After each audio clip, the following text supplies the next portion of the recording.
This program is brought to you in part by SalCal Real Estate Connections.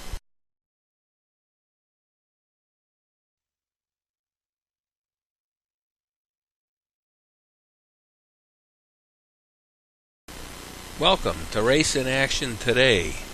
We're here again back at the Greenwich Concours d'Elegance.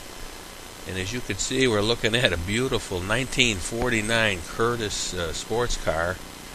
And that has a real storied history, and we're going to be covering some of these specialty sports cars today, and we're also going to talk to a few people with some performance automobiles. It's going to be just a great show. The owner of this car, Dwayne Ashmead, we're going to be interviewing him very shortly, and I'll tell you, this car has a very, very interesting history that I'm sure you're going to find very interesting. Enjoy the show.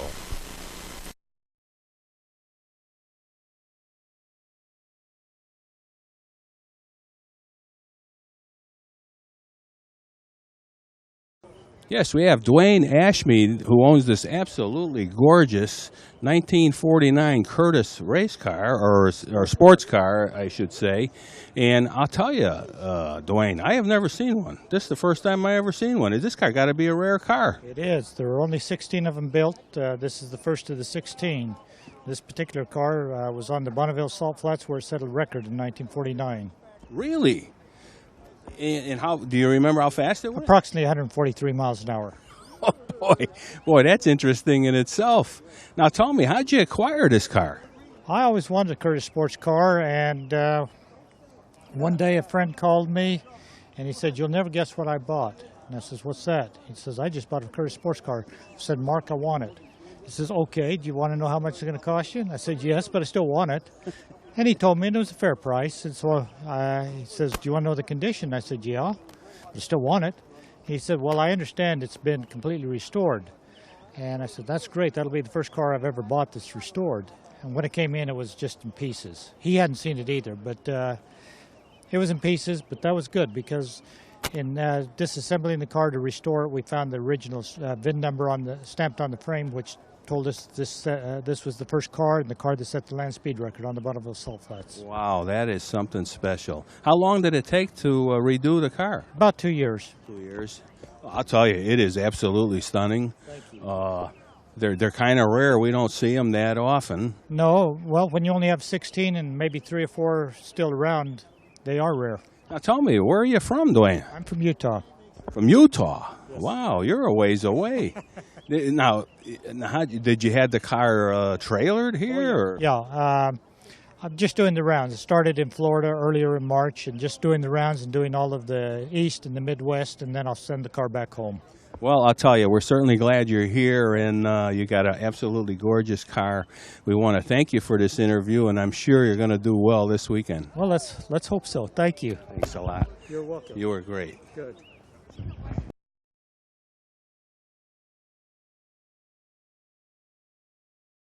Now talk about a special car, and look at that flathead with Elderbrock heads and twin carburetors. I mean, this 1949 Curtis was an absolute gem of a car. I want to tell you, it is just flawless.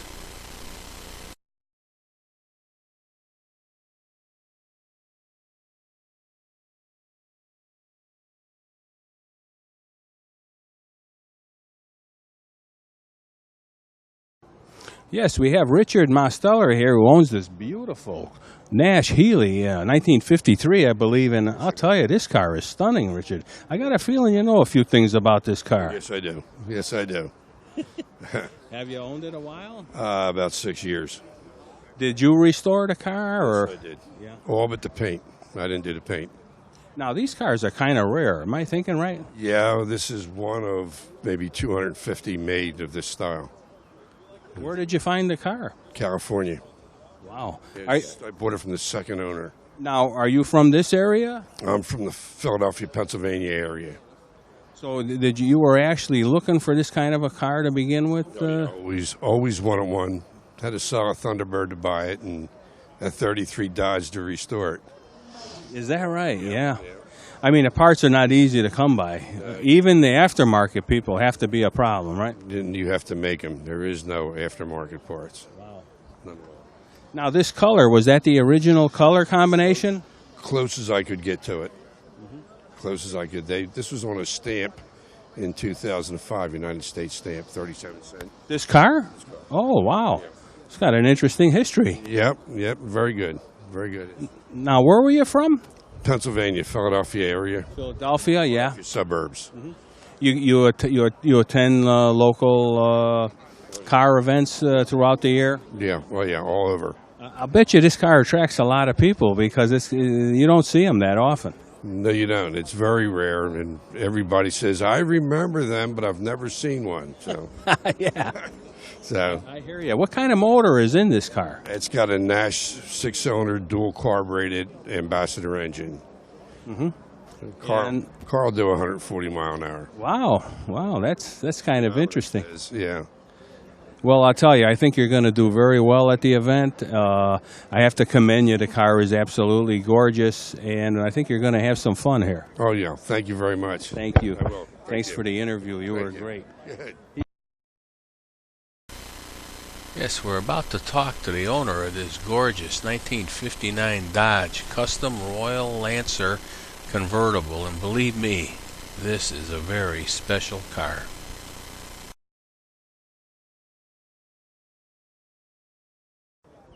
Yes, we have Nafe Maycall here, who owns this absolutely gorgeous 59 Dodge, and I'm not sure of the model, but I got a feeling, Nafe, you know a little bit about this car. What actually is it?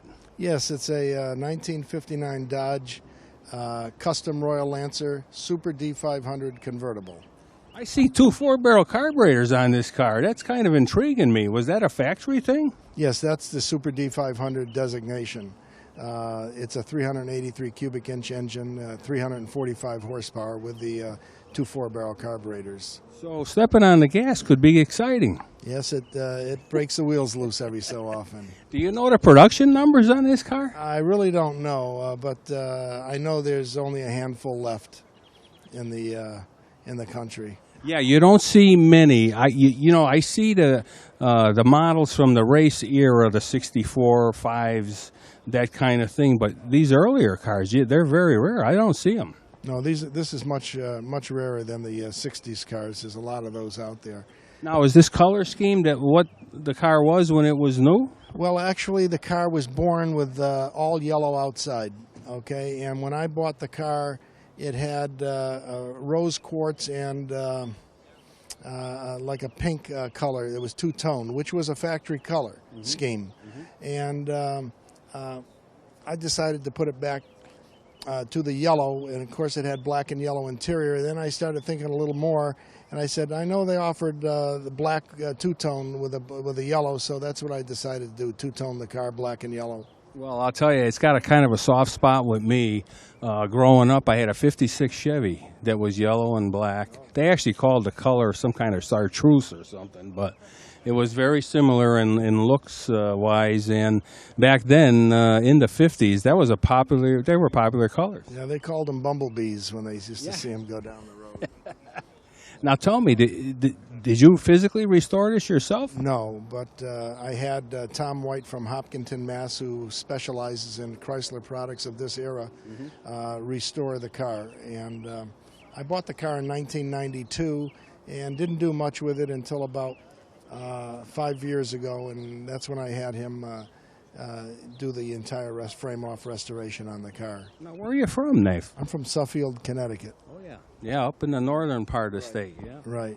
Do you go to many of these events? Yes, I do. I've been collecting cars since 1979, and I have a few in the collection that are, they're all different.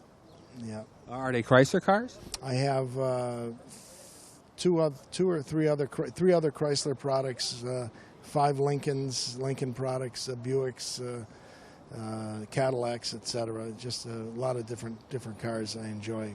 So the collector car world is alive and well. It is. It is. It's an obsession. So when you're obsessed with something, you just it just takes over your life and or becomes part of your life. I know the feeling. I'll tell you. I'm getting these feelings with this vintage car racing has got my attention. Yeah. Well, we're all related in a way. You know, we all kind of cross over. When I was a kid, it was drag racing, and drag racing went into collector cars. Yep. So. Well, we're certainly going to commend you for what you've done here. This car is absolutely gorgeous. We hope you do very well here, but I think you're going to have fun. Thank you very much. And that's what it's all about. And just for being able to put a car in this show, you know the car has to be good. Yes, that's true, especially at a Greenwich concourse or any of these concourses throughout the country. So we're going to be keeping track to see how well you do. Okay, well, thank you very much for your help. Thank you. You've been great. Okay, thank you. Thanks a lot, Nate. You got a beautiful car. Now, how special was this car? Look at the jukebox drive, yeah, and push button, automatic. I mean, this car is flawless, and swivel seats. Just doesn't get any better than that. Well, the Chevy guys are going to be happy. We haven't seen a Chevrolet in a while, and here we go. We got a 1970 Chevrolet Chevelle convertible, and boy, I'll tell you, it's a special one. And as you could see, this car is equipped very, very nice, and it is a very rare car. Yes, we have Frank Churchia, who owns this absolutely gorgeous 1970 Chevelle convertible, and I think this is kind of a special car because I don't believe they made many of these, and I think you know a little bit about it. They made only 20. Yeah. Wow. And what is the designation? Is it like a LS? It's an LS6 designation, which is the highest horsepower of the day. And there wasn't many of them sold. They were very expensive for cars of the similar cars of the day, and this one had the option, which is, makes it pretty, sets it apart. Yeah, I when I looked at it and I came to look at the engine and everything, I said, this is a rare car. I mean, they're rare to find in a hardtop, let alone a convertible. Yeah, it's very rare in a convertible. You know, those, like I said, they were pricey in its day, and not many people check those boxes, convertible and LS6. Now, did you restore this car yourself? Yes, I did. Yep, my auto body shop in Rockland. How long did it take you? 3.5 years. Yep. And is this the original configuration? Oh, yes. Everything is original on the car. Everything is the way the car came from the factory, except the tires, reproduction. Yeah, we're always looking for this type of a muscle car because that's really the era I come from, too, believe it or not. You know, the 60s is when it was happening, and then it rolled into the 70s, and then it went away. But I'll tell you, they're always a pleasant thing to come across. And now, how many horsepower is this car? 450, which was very underrated. It's more like 500 is more like it's accurate, but they did it for insurance reasons. Nobody can get insurance on these cars. They were too fast. Do you ever take this car to a drag strip? Absolutely not. Nope. You can't get the racing bug yet, huh? Nope. There's actually no fun in owning this car. It's very nerve-wracking. You're nervous to get it on the street? I'm just nervous somebody running into it or somebody scratching it or any host of things.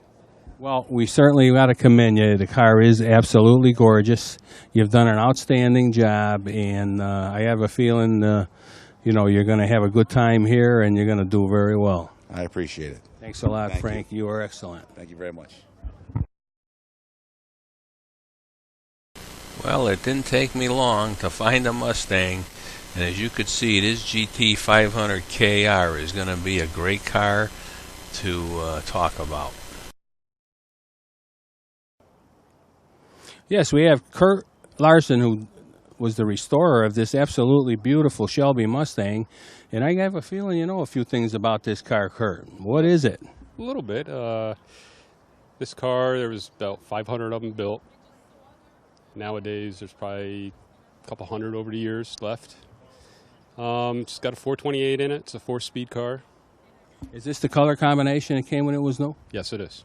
Yeah, it's a very pretty car. And now, was this like a rotisserie kind of a thing, or was the car in good shape to begin with? Or This car was bought in about 2007, and it was totally taken apart and restored from ground up.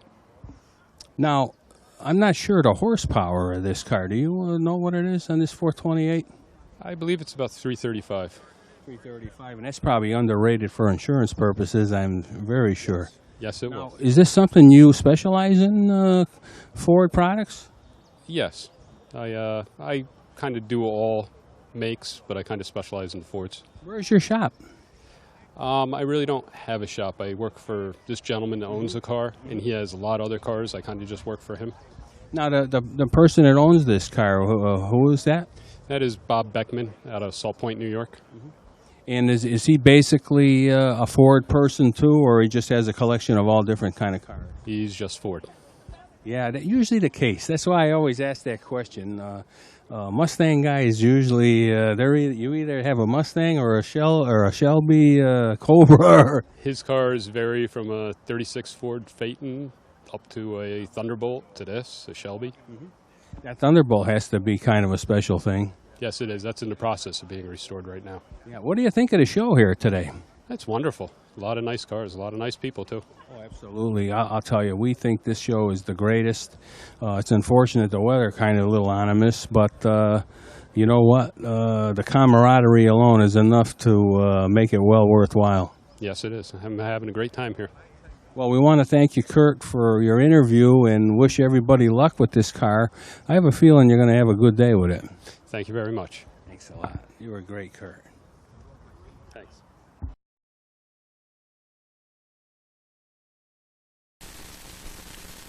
I tell you, talk about a flawless car. This 68 Shelby convertible with the 428 is really, really a special car, and I'm just so envious. I'd love to park this car right in my garage.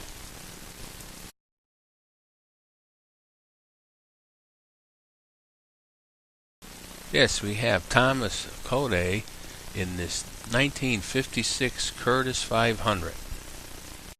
It's absolutely gorgeous. 1956 Curtis.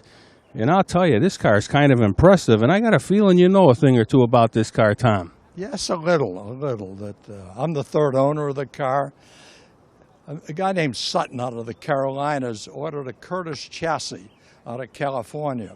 Curtis chassis were primarily used in Indianapolis race cars and midgets, but he sports car chassis, and this is one of them. And he shipped the chassis to Denver, and a guy named Lyons did the body work. And he told Lyons that he wanted the front of the car to look like a Ferrari California Spider, and the rear of the car to look like Bertoni's Bat car. And this is what he built. Well, I'll tell you, it is stunning. It's all aluminum, has a tubular chassis. You can, without the drivetrain, you can pick this whole car up with one hand. And it runs like 500 horsepower. Now, did this car have some kind of a race history? Yes, it raced in the Carolinas primarily and did a lot of it in drag racing, and nothing ever beat it. Now, it's got a Hemi, Chrysler Hemi. How big is the engine? Well, it's 392 cubic inches. It runs right close to 500 horsepower. The car, if you look at the workmanship that guy did with aluminum and bend it as fine as he did in the bat wings, it's amazing because it's hard to do that with aluminum when it doesn't crack. Yeah, absolutely. Back then, especially, the technology wasn't what you have today, you know. Yes. It has an interesting emergency brake. It's what we used in the hot rods years ago, where in the brake line, you put a valve. So the emergency brake is you step hard on the brake and turn the valve, and it locks all the brakes. Wow. That's it. If you're going down the road and you think it's going to stop you, no, it's just a valve. In fact, it'll stop you from stepping on the brake because it won't work at all. But that's how they made emergency brakes for hot rods. Well, I got to tell you, I think sitting in this car and stepping on the gas has to be an exciting experience. Yes, it is. I bought it from the driver, like I said, I'm the third owner. And he told me, he said, Tom, when you finish the car, he said, before you push down on the accelerator, he said, make sure you've got it pointed in the right direction, because you just went by whatever the hell you were looking at. Well, we certainly want to wish you a lot of luck this weekend, and I just have a feeling you're going to have some fun here. Yes, yes, always do it at Greenwich, always do. Thank you very much. Thank you, Tom, and good luck with your car, and I'll tell you, I'm very impressed. Thank you. Yeah. Yes, we're going to take a little breather here as I show you some highlights of some of the cars we covered at the event this weekend. And I wanted to take the time to explain to everybody that because the show is only a half hour long, we have to make many segments of this event. You know, there may be 7 to 8 shows on this one event alone, because we always strive to make sure that anyone we do an interview with does get on a show. And that's why when you tune in to Race in Action today, you find that you see many shows about the Greenwich Concours, the Elegance, because we have to do that because of time constraints. And I'll tell you, it is always just a real treat to come to this event here in Greenwich. Bruce and Gagne Winterstrom just do an absolute wonderful job putting this show together with their siblings too. I know they get the kids involved and their husbands and wives, and it's really a family thing. And I'll tell you, I was a little saddened this past week. Gagne was not at the show. I guess she wasn't feeling well, and we certainly want to wish her all the best, and our thoughts are going to be with her. But I'll tell you, the event was just unbelievable. So far, we've only covered the American cars, and the next couple of shows coming up here soon will be about the European cars, as that's a separate day in itself. But all in all, you know, the people that we meet here at the show are just fantastic. I can't tell you all the stories and different things that we learn so much. You know, it's like an educational event because we see cars at this event that we never see in all of our activities going to car events. I mean, they're just outstanding condition. Number one, they're very, very rare, and it's just an absolute joy to come here. I can't stress enough to try to tell people that save that first week in June every year to come down to this Greenwich Concours, the Elegance. It really is something special. You will not be disappointed. We see things here, like I said, that you just never see anywhere. I mean, there was a vehicle here that actually retrieved cosmonauts, which that we did feature it in one of the shows, and I mean, I had no idea that vehicle even existed, let alone how they went out and retrieved these cosmonauts. And the Mopar, this 59 car there with the dual 4 barrels really was brought me back to my teenage years. The Corvettes are always a strong point.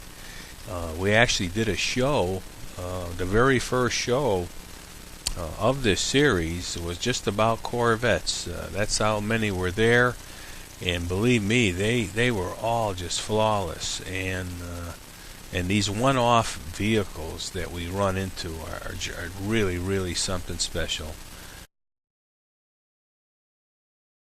true. As cars were slowing down, you would have a good look on the highway. Yeah, it's like driving around with no pants on.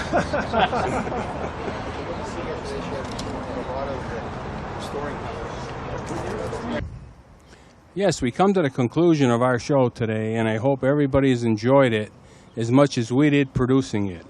It's sure been an outstanding event here at the Greenwich Concours d'Elegance, and I want to thank our crew, Billy Majak, Dwayne Cody, David Seilinger, for all the great work they do. And last of all, and most of all, I want to thank you, the viewers, for being with us on Racing Action Today.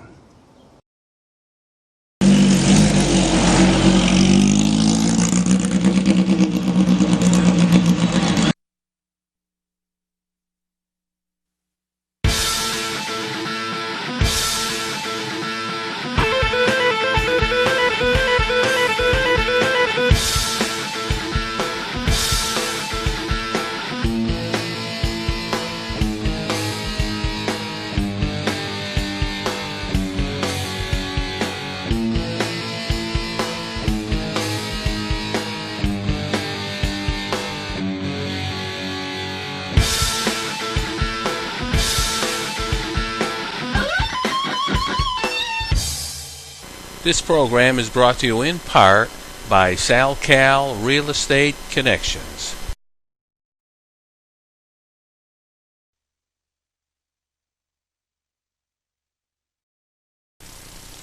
Special thanks to the Racing Action Today crew: Dwayne Cody, Billy Majak, David Seidlinger, Lisa Backus, and Luis Gonzalez. Also, we want to thank our home station, Nutmeg TV, for all their support.